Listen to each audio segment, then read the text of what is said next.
Hola, ¿qué tal? Soy Katy Quintero y esto es Entre lo Humano y lo Divino, un podcast hecho con todo el corazón para nuestro crecimiento personal y nuestro acercamiento con Dios a través de esas pequeñas prácticas espirituales que podemos hacer en nuestro día a día para poder tener una fe cada vez más vibrante y verdadero gozo en nuestros corazones. Bienvenidos a este espacio. Les recuerdo que este programa lo hacemos para la gloria de Dios y para nuestra amada Madre, la Santísima Virgen María. Hoy con una historia maravillosa, una historia muy inspiradora y conmovedora. Y es que vamos a hablar acerca de cómo el amor, la fe y el servicio pueden transformar incluso los momentos más duros o difíciles de la vida de una persona. Hoy nos acompaña una mujer, Beatriz, a quien con mucho cariño la llamamos Bea, los que la conocemos. Y ella nos va a contar cómo, junto con su esposo, pudieron construir una historia de fe, de servicio, pero sobre todo de mucha esperanza. Sin más preámbulos, les quiero presentar a esta mujer valiente que hoy nos acompaña. Bienvenida, Beatriz Briceño. Gracias por estar con nosotros. Gracias, Katy. Me siento muy afortunada de estar aquí hoy contigo. Para nosotros siempre es un privilegio tener invitados. Se llena este espacio de corazones que vienen aquí dispuestos a compartir historias y a dejarnos muchas enseñanzas. Quiero que sepan que en lo poquito que sabía de la historia de Beatriz no fue contado por tu boca inicialmente, así que estoy feliz de que hoy me la vengas a contar aquí junto a nuestra Virgencita y que toda la audiencia pueda aprender de lo que tú has vivido. Así que de verdad muchas gracias. Gracias a ti, Katy. Vamos a empezar, Bea, como siempre, con una oración para que sea nuestro Señor el que dirija este programa, porque este programa es de Él. Así que en nombre del Padre, del Hijo, del Espíritu Santo. Amén. Espíritu Santo, amor del Padre y del Hijo, yo te invoco en este momento y te suplico, Señor, que hagas presencia en este lugar. Llena con tu luz cada rincón de este espacio.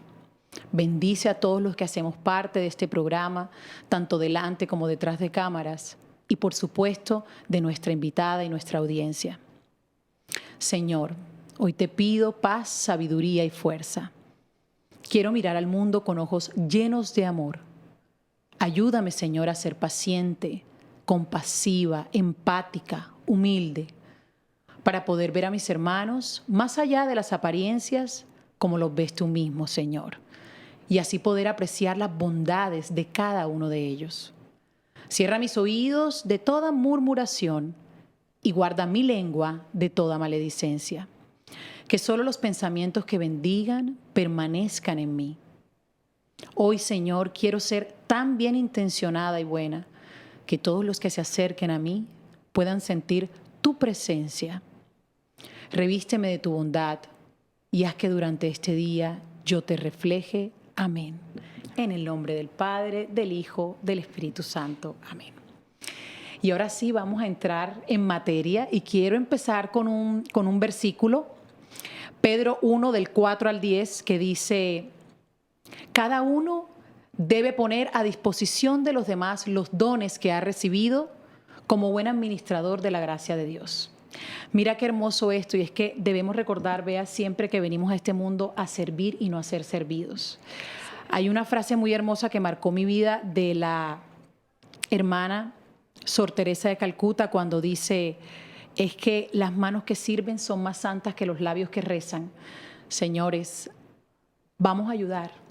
Hay que ayudar. Es un llamado y una invitación a este programa y ya van a escuchar esta historia que, bueno, es una muestra y un ejemplo hermoso de todas las formas en las que uno puede hacer mucho por los demás, por este mundo y devolver un poquito. Empecemos entonces por el principio. Resulta que aquí hay dos personajes maravillosos que son Gustavo y Beatriz. Pero aparte de que ser esposos, de ser padres, ustedes se conocían de toda la vida. O sea, cuéntanos un poquito cómo se conocieron en la adolescencia. Bueno, en verdad, Gustavo y yo nos conocíamos desde que teníamos 1 año. No. En mi primera fiesta de 1 año salgo yo dándole la piñata y hay una foto que capta a mí y un niñito atrás y era Gustavo, que era invitado a mi fiesta de 1 año. Así arranca nuestra historia, ¿no? Pero realmente nos conocimos como tal, o sea, nos reencontramos a los 16 años, yo tenía 16, 17 años, tenía Gustavo, y desde ahí comenzamos, tuvimos un noviazgo largo, de 12 años, toda una vida, fue muy lindo, viví toda mi parte prácticamente la etapa de colegio, el final de la etapa de colegio, toda la universidad y pues unos añitos más, ¿no?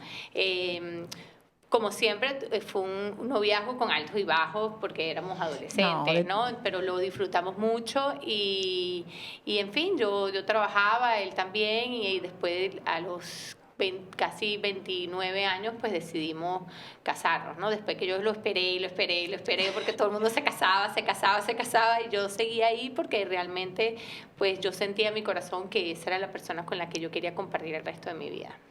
Mira qué hermoso, esos noviazgos largos, 12 años, pero qué lindo, el novio de tu vida. El novio de tu vida, sí, porque te acompañó en etapas sobre todo muy diferentes y cambiantes, ¿no? Así es. Ahora, ¿cómo era la fe para ustedes en esa época, cuando eran novios todavía, que no se habían casado? O sea, ¿qué lugar ocupaba en la vida de Bea y de Gustavo la fe? Dios, por ejemplo, ¿eran practicantes, eran católicos, no eran católicos? ¿Cómo era su espiritualidad? Sí, veníamos de dos familias católicas. Él estudiaba, yo estudiaba en un colegio de monjas, él estudiaba en un colegio de Opus Dei. Entonces siempre había esa presencia de Jesús, María en nuestra vida. Yo pertenecía a grupos católicos también, de los Legionarios de Cristo, desde que tenía 9 años, y llevaba movimientos al principio de niños pequeños y después de jóvenes según fui creciendo. Y nosotros, pues bueno, íbamos a misa todos los domingos. Parte de nuestro noviazgo era ir a misa y comer helados, o ir a misa, ir después al cine, pero siempre estaba, por lo menos los domingos, ir a misa y después hacer un plan. Entonces siempre yo creo que Dios estuvo ahí presente, pues no era algo desconocido, ¿no? Estaba en medio de nuestra relación.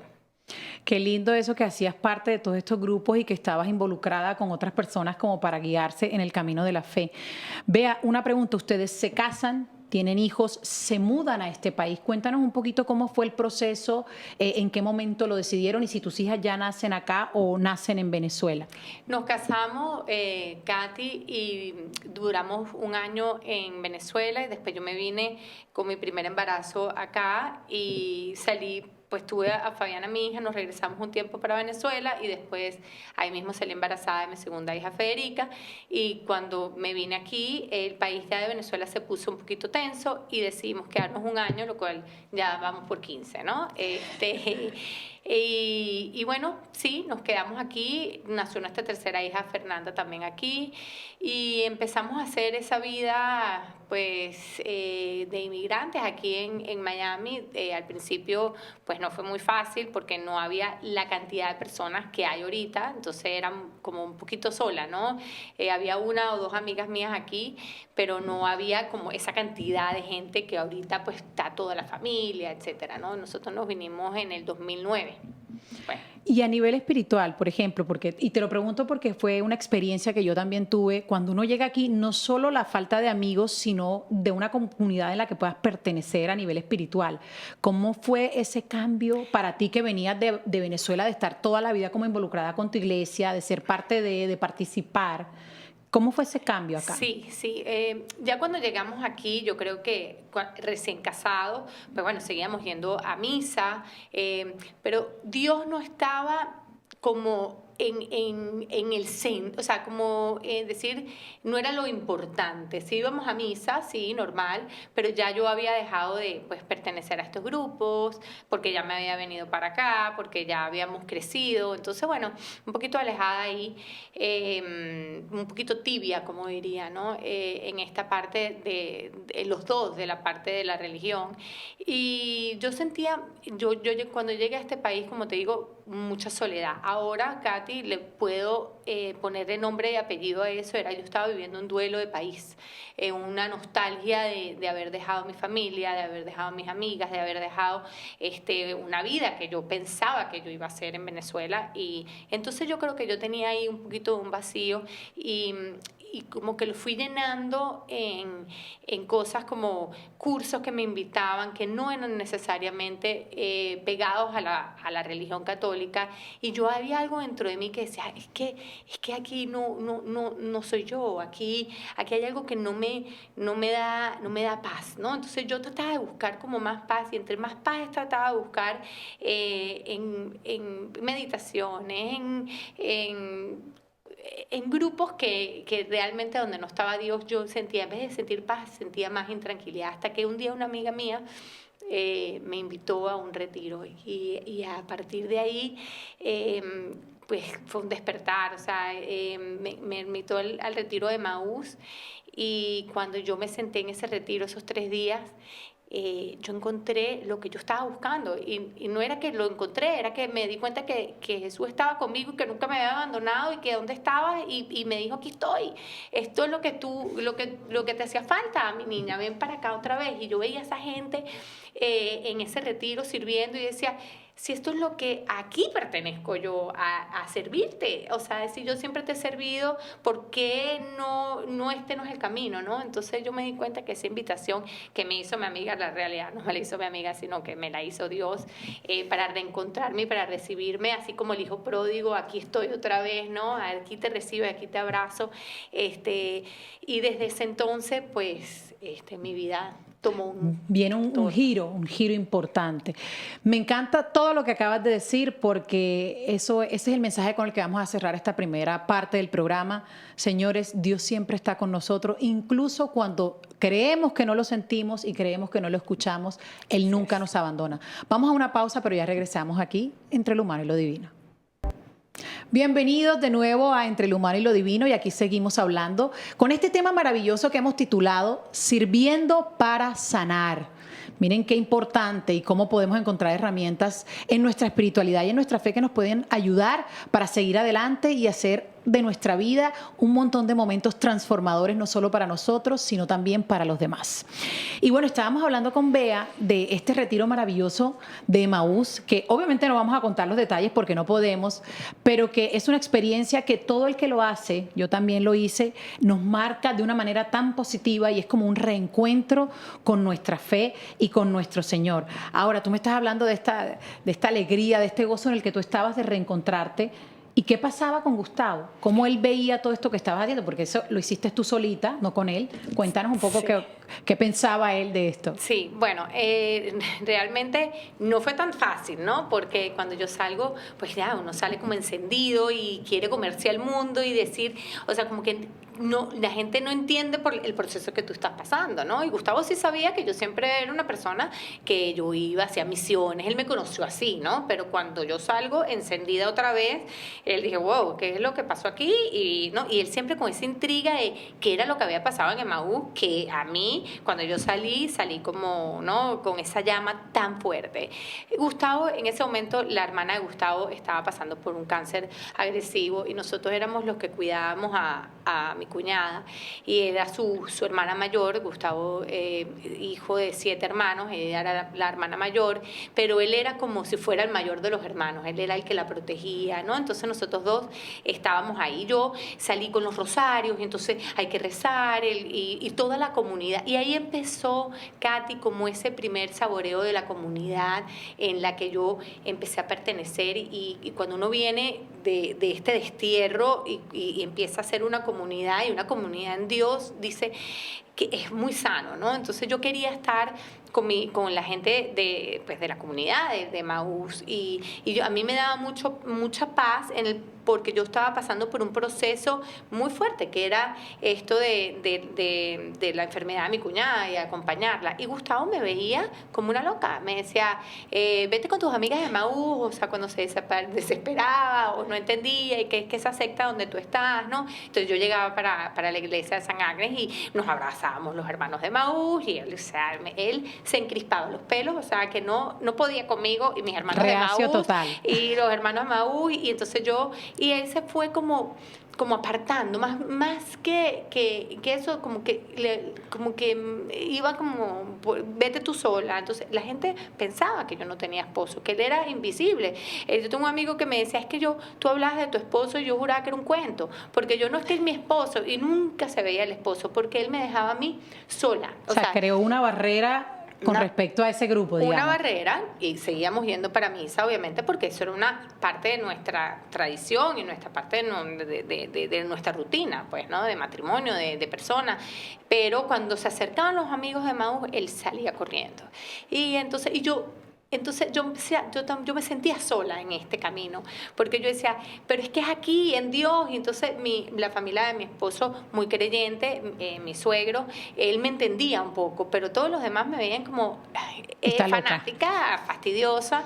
Y bueno, pues entonces yo decidí, una amiga mía me dijo, mira, Beatriz, tú de ahora en adelante tienes que rezar mucho para que Gustavo, pues, encuentre este camino de Dios también y se puedan unir. Y yo me fui para Medjugorje 2, 3 veces y hacía esas peregrinaciones y yo me acercaba y yo me recuerdo que yo me arrodillaba y le decía, a través de ti, María, yo necesito llegarle al corazón de Gustavo. Y esa era mi plegaria siempre, y esa era mi oración, esa era mi negociación, y eso era rezar, rezar y rezar. Y mis amigas también rezaban por esa conversión de Gustavo también, o ese acercamiento de Gustavo y que me entendiera. ¿Cómo crees que le impactó a él a nivel personal? Obviamente me imagino que siendo ese hermano que se toma el puesto del mayor y que ama tanto a su hermana, ¿cómo le impactó? ¿Tú sientes que a nivel de pareja, para tu familia, con tus hijas, eso le afectó mucho más quizás de lo que tú esperabas, porque se lo tomó muy personal, se apropió de la enfermedad de su hermana? Ahora, él rezaba, porque yo sé que estaba reacio a Emaús, pero siempre fue creyente. Él rezaba en sus momentos quizás de intimidad, de soledad. O sea, ¿tú lo veías que de alguna manerita él buscaba a Dios? Mira, yo creo que sí, realmente esto como que, como dicen en Venezuela, dicen le cae la locha, o sea, cuando ya no había nada que hacer con su hermana, ¿no? Esto sí nos afectó a nosotros en la parte matrimonial. Nosotros no nos dimos cuenta hasta un poco después que lo pudimos analizar, que sí había afectado a nivel de pareja, pues que nosotros estábamos de repente comiendo y la hermana llamaba y decía, me siento mal, y él dejaba lo que estaba haciendo por irse con la hermana.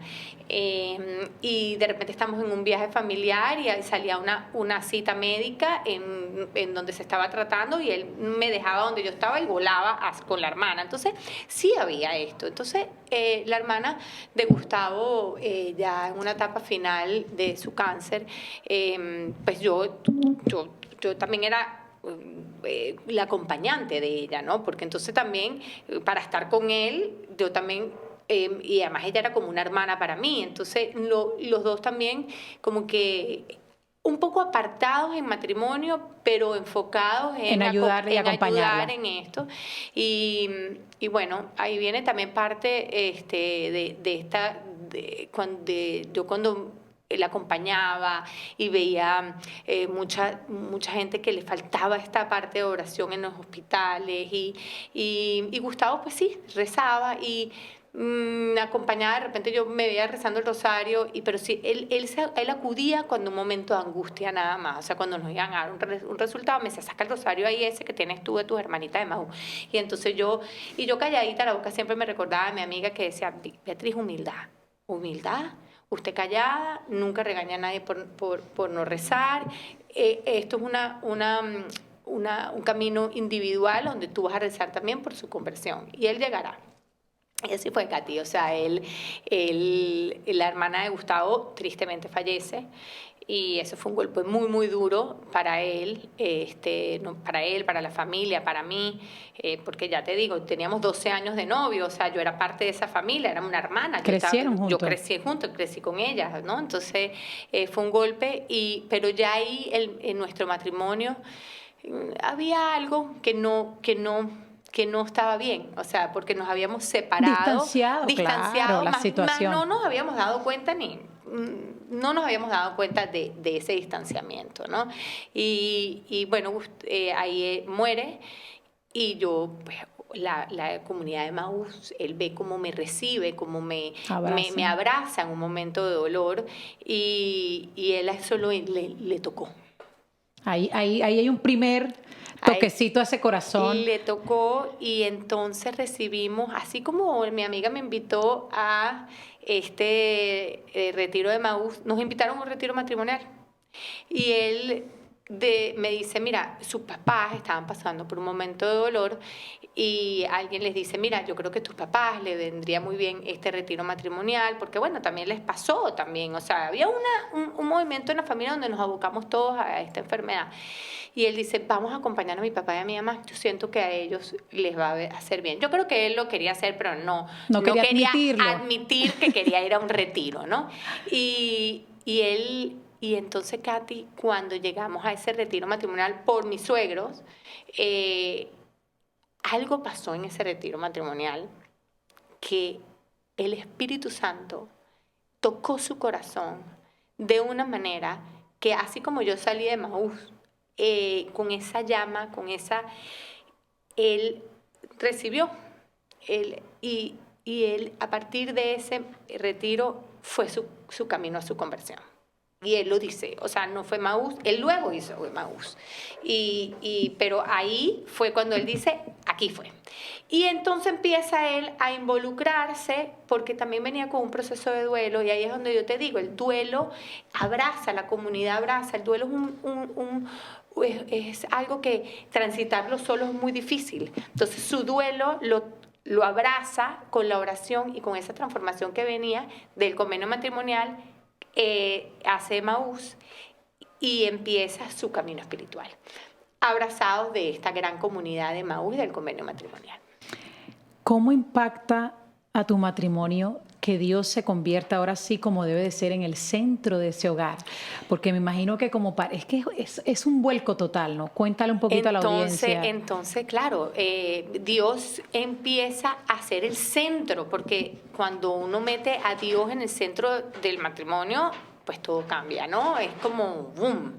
Y empezamos a servir en ese convenio matrimonial y nos empiezan a pedir testimonios como pareja. Y al hacer esos testimonios de pareja nos empezamos a dar cuenta de dónde no estaba Dios, dónde había que meterlo. Entonces era como una transformación era como una constante reflexión y higiene de matrimonial, porque era, aquí estamos fallando, aquí nos hace falta oración, aquí nos hace falta más servicio. Entonces, desde ese momento, nunca más dejamos de servir, ni en Emaús, él individualmente, ni en el retiro matrimonial. Entonces esa comunidad, nos metimos como de lleno, de nada. A mí me encantaba porque era eso, yo estaba sola en el camino. Claro. Y entonces que ahorita ya había aparecido el fantasma del esposo de Beatriz a meterse también, a involucrarse en todo esto. Y entonces fue maravilloso porque en vez de hacerlo un camino solo, hacerlo con tu pareja es mucho más enriquecedor. Es otra cosa. Estaba solita, mi querida Bea. Ahora, yo te pregunto, esto en tu hogar, además de tu pareja, tus hijas, una parte muy importante, hablemos de los hijos, porque los hijos van viendo todos estos procesos también. Yo creo que tu esposo fue sanando a través de ese servicio. ¿Cómo crees que toman tus hijas este cambio que hubo en la casa cuando empiezan a ver a papá y a mamá, ya no a mamá solita, sino a papá y a mamá juntos caminando para ayudar a los demás después de una pérdida tan grande como la de su hermana, la tía para ellas? ¿Cómo funcionó eso en casa con tus niñas? Sí, bueno, mis hijas eran bien pequeñas, pero nos empezamos a involucrar, porque entonces vamos a ayudar en el Thanksgiving de la iglesia, ellas servían, y eso era como parte de ellas también, y sigue siendo parte de ellas, o sea, era algo como, pues, mi mamá y mi papá sirven aquí, nosotros ayudamos también, y todo el mundo más crecen como unas niñas como reconocidas, porque todos los niños que se van conociendo entre ellos, que pues, los papás también están ayudando, y es como, es normal, tu papá ayuda, mi mamá ayuda, todos ayudamos, y el servicio, que es lo bonito de esto, Katy, que ellas nacen con el servicio a Dios. O sea, que la crianza, entonces ya para ahorita que estamos en la adolescencia, que es tan difícil la adolescencia, pues ellas ya lo tienen, es una semilla. Entonces hay que ir a ayudar a los hermanos de la calle, vamos a ayudar a los hermanos de la calle. Eso no es una cosa que se le hace. No es forzarlo. No es forzarlo, es parte de, o sea, Federica, mi hija, había que venir a la peregrinación, todas las peregrinaciones de San Agnes a la ermita, ella hizo la peregrinación de su colegio para acá, para la ermita, a la Puerta Santa. Entonces es parte como de esta enseñanza y esta semilla que fue un regalo para ellas, y ha sido un regalo para ellas más bien, ¿no? Me encanta, y miren qué llamado tan bonito para todos los papás, como desde pequeños a veces no nos damos cuenta el impacto que puede tener en los corazones de nuestros hijos el enseñarles una oración, el hacer una oración con ellos, el ir a la misa, esa consistencia en la espiritualidad. Vea, pero yo quiero que le explique un poquito a la gente que nos está viendo o escuchando sobre lo radical del cambio de Gustavo, porque cuando hablamos de que él empieza a convertirse, hay mucha gente que empieza, ¿no? Y salen de estos retiros, como tú dices, con el corazón encendido, pero él fue muy radical, o sea, ¿qué pasó, por ejemplo, con sus amistades, el estilo de vida que él tenía? Pues bueno, sí, un cambio Del cielo a la tierra. del cielo y la tierra, pero todo yo creo que se iban caminando, Katy. Gustavo comienza esta llama de servicio. Gustavo jugaba golf todo el fin de semana, viernes, sábado y domingo. Después se iba a tomarse algo con los amigos. Entonces andaba, no fiesta. Pero vida social. Vida social, o sea, normal. Pero con una vida social y de trabajo normal, o sea, nada a los extremos. Pero este llamado a servir, a que la gente conociera por lo que él estaba pasando, era como una necesidad. Entonces, él se fue como acercando más a la gente de la iglesia. Porque empezó a abrir su corazón. ¿Qué pasa? Como hombre a lo mejor muy cerrado, no hablaba de sus sentimientos, no hablaba, y se encontró con esta comunidad vulnerable donde todo el mundo habla desde el corazón, desde lo que está pasando, desde sus debilidades.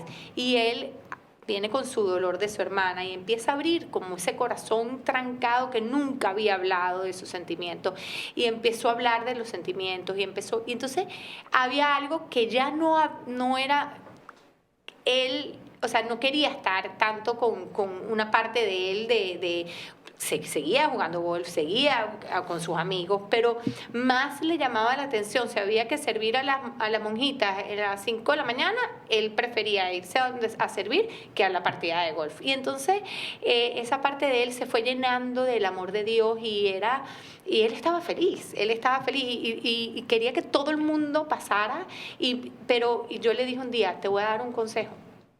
¿Por qué no entiende mi amigo que entonces qué tal? No forces a nadie, le decía yo. Mi amiga una vez me dijo, y tú viniste y estás aquí, tú hazlo en silencio. Si tú quieres que alguien venga, tienes que hacerlo humildemente. Y él así fue, se dedicó más a servir y hacerlo como de demostración para la gente me decía, ¿qué le pasó a Gustavo? Ya ni siquiera habla igual. Gustavo, yo me recuerdo que en Medjugorje, Patrick decía que siempre un hombre tenía que tener un rosario en el bolsillo. Yo dije, no, el día que Gustavo tenga un rosario en el bolsillo, bueno, ya. Y en eso, Gustavo, un día estoy limpiando su closet y estaba el pantalón y había un rosario en el bolsillo. Y yo decía, Dios mío. No te lo puedes creer. O sea, no lo puedo creer. Gustavo, desde que hizo Maús, más nunca se quitó el rosario del bolsillo. Qué belleza. Y yo decía, es que la Virgen tiene su camino. Claro que sí. Tiene su camino y es con paciencia. Y no es a los tiempos de nosotros, a los tiempos de Dios. Nuestro Señor. Entonces, eso lo he aprendido yo, pues, en toda mi experiencia de vida. No es a mi tiempo, es a su tiempo. Hermoso.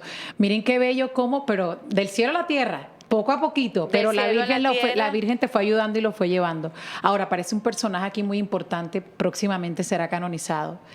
¿Quién y por qué fue importante Carlo Acutis en la vida de Gustavo? Bueno, Katy, porque aquí viene la realidad. Gustavo es diagnosticado con un cáncer un 5 de diciembre y aquí comienza la transición y el camino para el cual yo creo que Gustavo fue invitado para ese convenio matrimonial, porque él venía a un proceso espiritual, ya caminándolo, ya tenía como 2 años en esto, y ese 5 de diciembre que Gustavo cae enfermo, Carlo Acuti cae en nuestra vida porque mientras las quimioterapias, él sentía una necesidad de vivir y decía, yo tengo que, esta va a ser mi cruz, esta enfermedad. El diagnóstico de Gustavo era un diagnóstico muy agresivo. Eran muy pocas las posibilidades de que Gustavo pudiera vivir. Desde que a él lo diagnosticaron, él me dijo, mira, Beatriz, a él lo diagnosticaron con un cáncer de colon rectal, del colon, y él dice, si me hace metástasis en el hígado, yo no creo sobrevivir. Y así fue cuando recibimos la llamada del doctor y dijo, mira, se fue al hígado. Yo me recuerdo que Gustavo cayó al piso y dijo, Señor, yo te pido clemencia. En este proceso, yo lo que quiero es ver a mis hijas crecer un rato, dame un chance. Y él me dijo, entonces en las quimioterapias, que lo hacíamos los dos ya rezando, ya orando, venían las monjitas, venía el padre, venía eso. Él veía muchos documentales. Entonces él me dijo, mira este muchacho, yo quiero ser como él, se llama Carlo Acuti. Estamos hablando del 2017. Carlo Acuti no sonaba tanto. No, apenas empezaba su popularidad. 2018 era, ¿no? Y empezamos a conocer la vida de Carlo Acuti. Había unos documentales que sacaban y me decía, él venía también ya escuchando a través del Padre Pío toda la parte de la Eucaristía, ¿no? Entonces él decía, mira a este muchacho, yo quiero ser así, yo quiero ir a visitar a todos los milagros eucarísticos y yo quiero que Jesús sane por mí a través de la Eucaristía. Y él se apegó mucho a Carlo Acuti y al Padre Pío. Y yo, la verdad, ahí fue la primera vez que vi a Carlo Acuti. Él no necesariamente le rezaba a Carlo Acuti, pero él decía, yo quiero que mis hijas sean como este adolescente, que utilicen estas redes sociales. En ese momento mis hijas no tenían redes sociales porque eran muy chiquitas, pero que sea para la gloria de Dios. Y él ya me hablaba de Carlo Acuti. Pero yo, hasta que ahorita que empieza a agarrar ese vuelo de Carlo Acuti para que viene que va a ser santo, y decía, él ya, yo feliz porque se conocía a Carlo Acuti ya desde hace mucho Gustavo tiempo. lo veía venir, pero mira qué bello, porque lo que dices es que uno nunca se imagina cómo los procesos van a ser. Y a mí me encantaba una frase maravillosa de Carlo Acutis que decía, que me imagino que eso fue una de las cosas que también enamoró mucho a Gustavo de Carlo Acutis: la Eucaristía es mi autopista al cielo. Así decía. Entonces, cuando realmente uno le encuentra el sentido y entiende la profundidad y la importancia de ese regalo de Dios, de hacerse ahí en esa hostia consagrada para nosotros, de ese regalo que nadie más te lo va a dar porque es un milagro, es cuando uno dice, wow, es que esto es un privilegio. Y así fue. Entonces él decía, es la autopista para el cielo. Y entonces él una vez, antes de él caer enfermo, estábamos en una preparación para la primera comunión de mi hija. Y bueno, yo no sé, cada quien oye y cada quien le toca lo que le toca oír. Y cuando salimos de la preparación me dijo, ¡ah! Y esa fue una frase que le cambió su vida. No estaba enfermo, estaba empezando su camino espiritual. Y le decía, la que preparaba decía, bueno, mi abuelita decía que es lo más importante en esta vida. Y entonces decía, es llegar al cielo. Estamos en esta vida para llegar al cielo. Y eso fue, junto a Emaús, lo que a él le cambió la vida. Entonces él decía, yo estoy aquí y todo lo que yo haga aquí es para llegar al cielo. Entonces cuando él está enfermo, dice, la Eucaristía es la autopista para llegar al cielo. Y decía, bueno, entonces más la obra de servicio y más la Eucaristía. Y él hizo esa unión perfecta en su enfermedad. Entonces, en vez de Gustavo llevar esta enfermedad con tristeza, claro que le entristecía muchísimo y caía muchísimos días, yo lo vi llorar y fue muy duro para mí, pero fue una enfermedad que unió más a la comunidad. Que la comunidad se tomó esta enfermedad de Gustavo como para salvarlo, y entonces lo llevaban los amigos para las quimioterapias, y entonces el día que no podía caminar yo llamaba a uno y lo alzaba. Era como una la comunidad se abocó no solo a él, sino a mí y a mis hijas. Éramos como la familia consentida, estábamos como, era una cosa espectacular. Y en eso Gustavo iba para la adoración todos los lunes de su vida en San Agnes, y él decía, es que estas niñas le llenaba el alma, y él agarró, me recuerdo, a Ana y a Jesús, que en ese momento estaban empezando la adoración en San Agnes, y le decían, es que usted lo tiene que oír el mundo entero. Y entonces ellas se reían, y entonces decía, yo los voy a ayudar. Y entonces salimos de ahí un día rezando, ¿no? Rezando por el proyecto, y me encontré yo a alguien, y esa persona me dijo, no, Beatriz, yo soy amiga de un productor, no te preocupes. Y entonces ayudamos a Ana y a Jesús a que se grabara su primer disco. Y en ese primer disco había una canción que necesitaban tener una canción ellas original. Entonces el productor le dijo, mira, yo puedo sacar un disco de ustedes, pero es que ustedes necesitan una canción, y es la canción de Eres. Te voy a decir algo, esa es mi canción favorita y la escucho constantemente y no tenía ni idea que tenía que ver contigo y con Gustavo, pero qué belleza. Vamos a parar aquí, pero ya volvemos con más de esta historia que todavía no termina, señores, aquí en Entre lo Humano y lo Divino. Bienvenidos de nuevo a Entre lo Humano y lo Divino. Estamos hablando de sirviendo para sanar. Y venimos con una historia, como les había dicho desde el principio, muy conmovedora, donde esta pareja de Gustavo y Beatriz, que siempre creyeron en Dios, se fueron transformando y empezaron su camino de conversión y vivieron procesos muy complejos. Nos contabas entonces que a pesar del diagnóstico tan fuerte que recibió tu esposo en esos momentos por estar en una fase complicada, él decide servir. Quizás esa fue, pienso yo acá, la manera como él encontraba esa paz y esa serenidad para sobrellevar lo que le estaba pasando.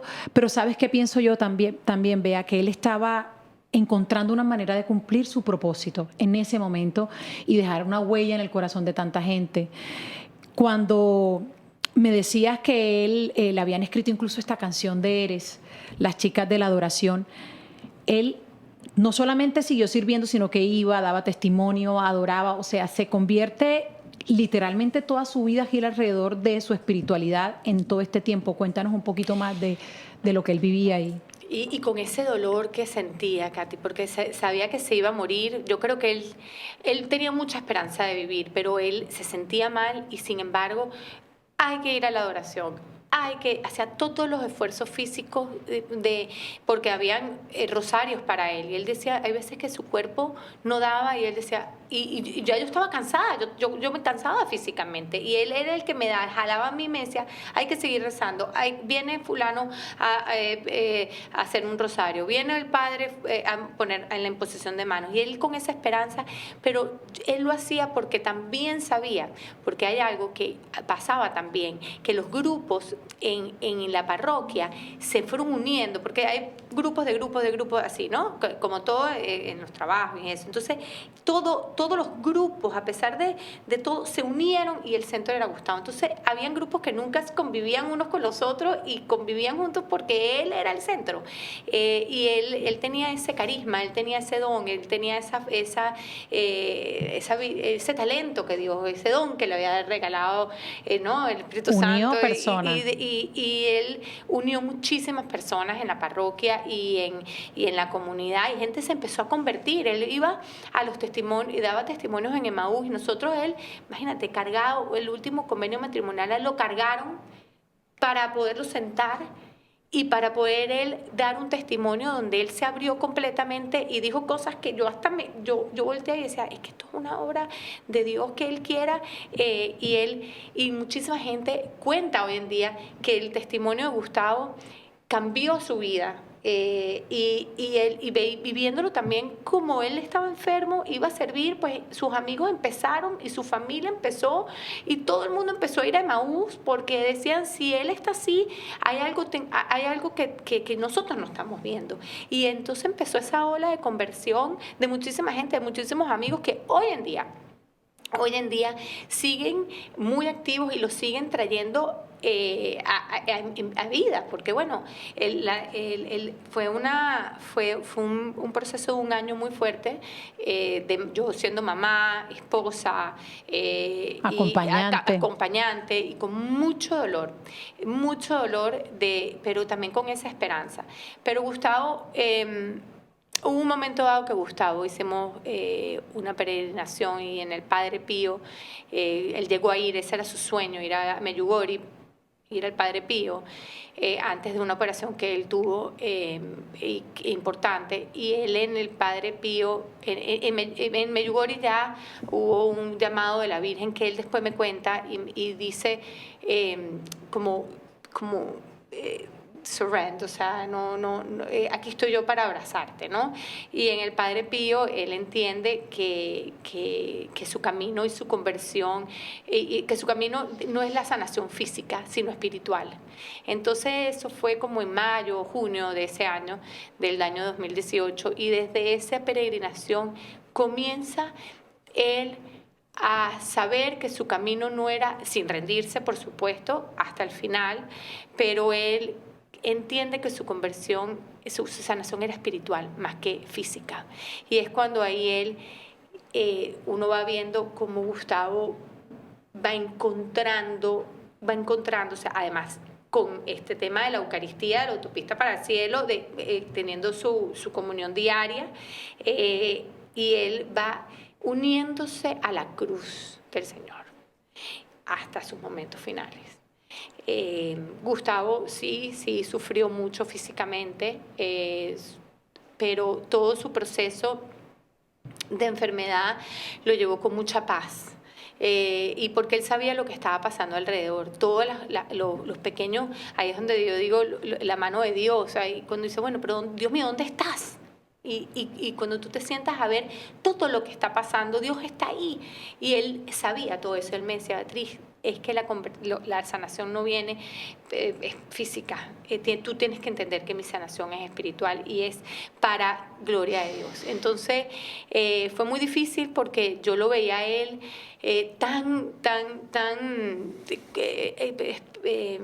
como entregado, pero no entregado de rendirse, sino realmente él estaba sintiendo y siendo tocado. Y sabía que él decía, pero Beatriz, si Jesús sufrió tanto, ¿quién dijo que yo no podía sufrir también? O sea, aquí hay un dolor que me une a la cruz, y entonces es mi cruz.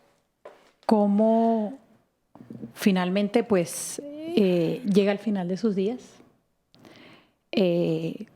Yo siento que con lo que tú nos dices, él tenía claro que su propósito, como tú dices, no solamente era de su sanación espiritual, sino la sanación de mucha gente. Su vida tenía propósito. Yo creo que al final del día la misión que él tenía en ese corto tiempo fue tocar a tanta gente de una comunidad, convertir a mucha gente, ayudar a muchos en un proceso de transformación que no es fácil de dar. Quizás su vida y su existencia permitieron acortar ese camino para muchos que quizás nunca visualizaron en sus propias vidas. Entonces creo que es un legado sumamente importante que él deja. Él parte, pero entonces viene para ti no solamente el momento más duro, sino también el inicio de una misión que tú sin saber también ibas a emprender. Así es. Porque si tú sin darte cuenta, no solamente lo habías acompañado a él, habías acompañado a tu cuñada, tú estabas ya escribiendo la historia de tu vida también y cuál era el propósito de tu existencia. ¿Qué pasa? Porque además les cae la pandemia. ¿Cómo son esos primeros meses con la ausencia de Gustavo?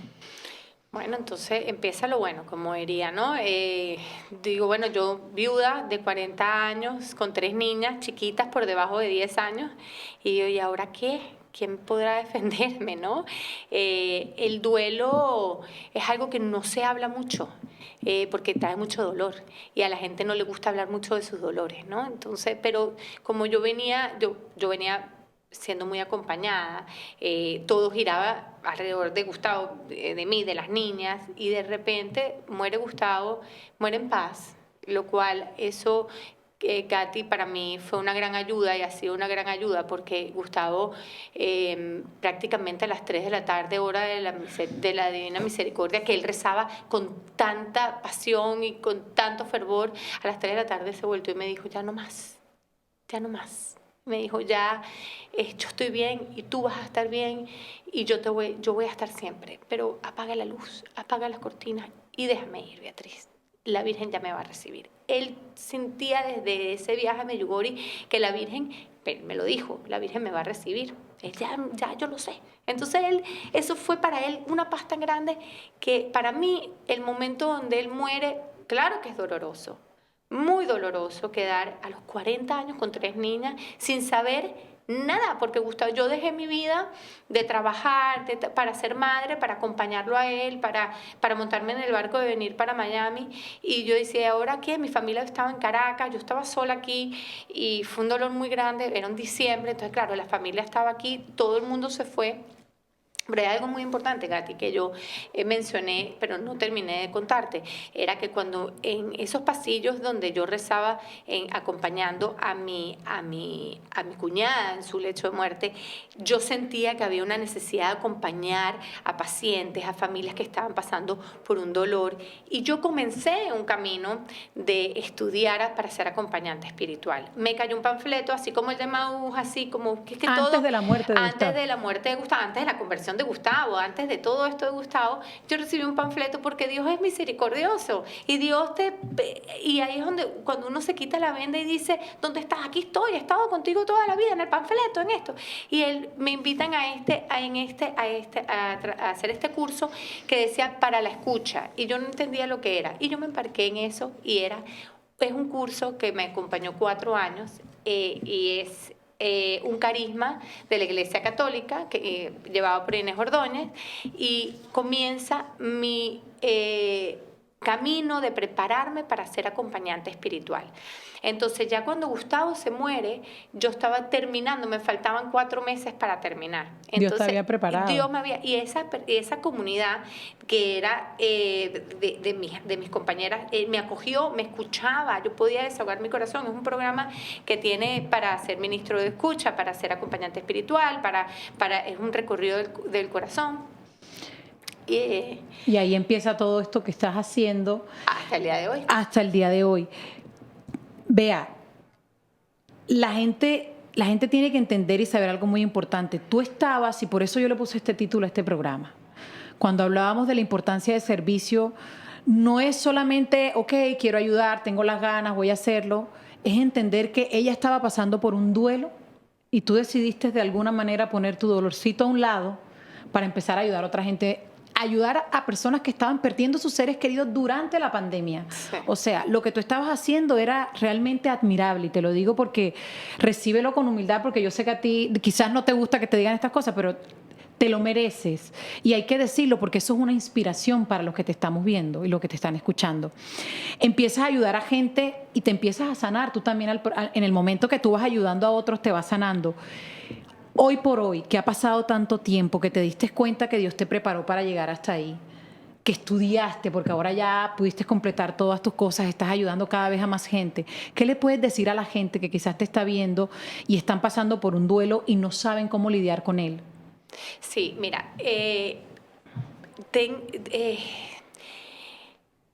duelo obviamente es algo que duele mucho, ¿no?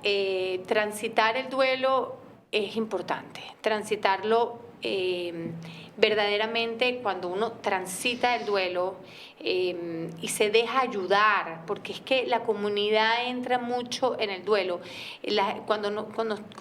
porque un duelo es una pérdida, ¿no? Entonces la pérdida, un duelo viene por una pérdida, y la pérdida es algo que sucede, el duelo es algo con las herramientas que llevamos esa pérdida, y es un momento donde yo les digo, Dios está con ustedes. Es quitarse esa venda y decir, porque uno se siente muy solo. Uno se siente, cuando el Papa Francisco sale en esa homilía en la Plaza San Pedro, en la Cuaresma, que es cuando dice, Señor, ¿por qué quieres que nos hundamos? O sea, en la barca.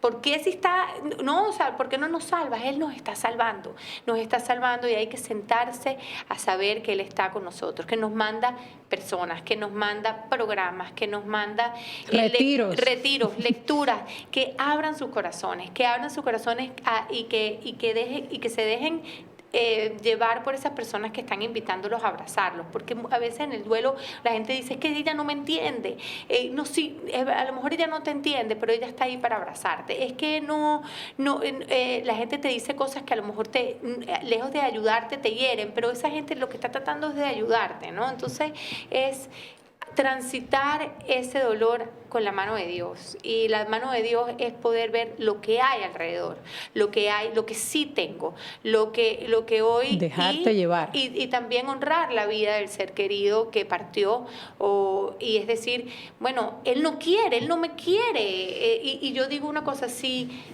Dios me regaló a Gustavo esos 5 minutos para ser feliz, qué bueno que me lo regaló 5 minutos, pero yo prefiero que me lo haya regalado 5 minutos a que nunca me los haya regalado.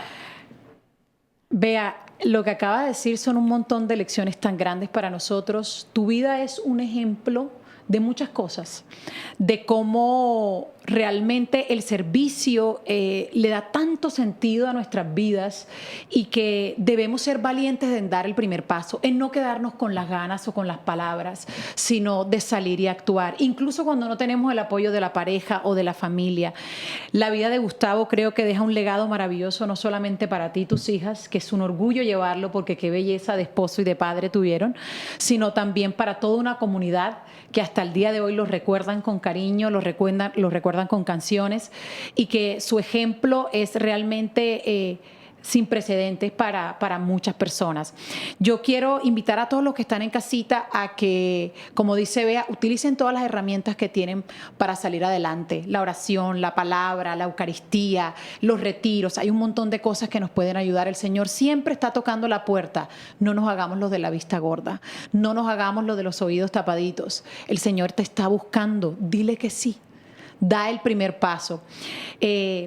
Hay un versículo muy hermoso que dice en Apocalipsis, que dice, Él enjugará los ojos y ya no habrá más lágrimas, no habrá más muerte, no habrá más dolor, no habrá más duelo, no habrá más llanto, porque lo primero ha pasado. Y es que el Señor se encarga, a pesar de las dificultades, de sacarnos, como tú dices, de esa balsa y rescatarnos. Entonces, sigamos con fe. Y recuerden que Él nunca, nunca nos abandona. Te quiero dar las gracias. Bea, Katy. eres una mujer sumamente valiente, no solamente por contarnos este testimonio, sino por ser capaz, con mucha humildad, de dejar tu yo a un lado para vivir para los demás. Así que, de verdad que gracias. Como le digo a toda nuestra audiencia siempre, aunque lo engañoso es atractivo, siempre será mejor elegir lo correcto. Ha sido un placer y nos vemos en la próxima aquí en Entre lo Humano y lo Divino.